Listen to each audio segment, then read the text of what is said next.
नाशिकचे माजी रणजीपटू रमेश वैद्य यांचे आज मुंबईत अल्पशा आजाराने निधन झाले. रमेश वैद्य हे नाशिकचे माजी कर्णधार होते.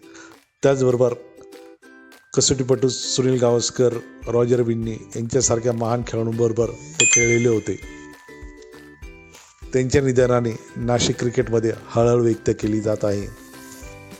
नाशिकमध्ये एक धक्कादायक वृत्त समोर आले आहे. नाशिकच्या त्र्यंबकेश्वर तालुक्यातील टाके देवगावपैकी बर्ड्याची वाडी या गावात राहणाऱ्या एका 45 वर्षीय महिलेने तब्बल 14 मुलामुलींना जन्म दिला. मात्र या महिलांनी घरची परिस्थिती हालाकीची असल्याने या 14 मुलामुलींपैकी 6 मुलं आणि मुली विकल्याची धक्कादायक माहिती समोर आली आहे.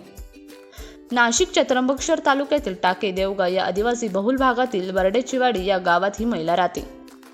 या 45 वर्षीय महिलेने तब्बल 14 मुलामुलींना जन्म देत यापैकी तब्बल 6हून अधिक मुलामुलींची पैशासाठी विक्री केल्याचे धक्कादायक प्रकार समोर आला आहे. 10 ऑक्टोबर 2025 ला महिलेला मुलगा झाला. या अपत्याचे वजन कमी असल्याने आरोग्य विभागाने या अपत्याच्या तपासणीसाठी आशा कर्मचाऱ्याने या महिलेच्या घरी पाठवले. मात्र या महिलेच्या घरी आशा कर्मचारी गेल्यानंतर या महिलेने तिचं पोटचं बाळ विकल्याचं सांगितलं आणि त्यानंतर या सगळ्या प्रकाराचं बिंग फुटलं. आता वळूया पुढच्या बातमीकडे.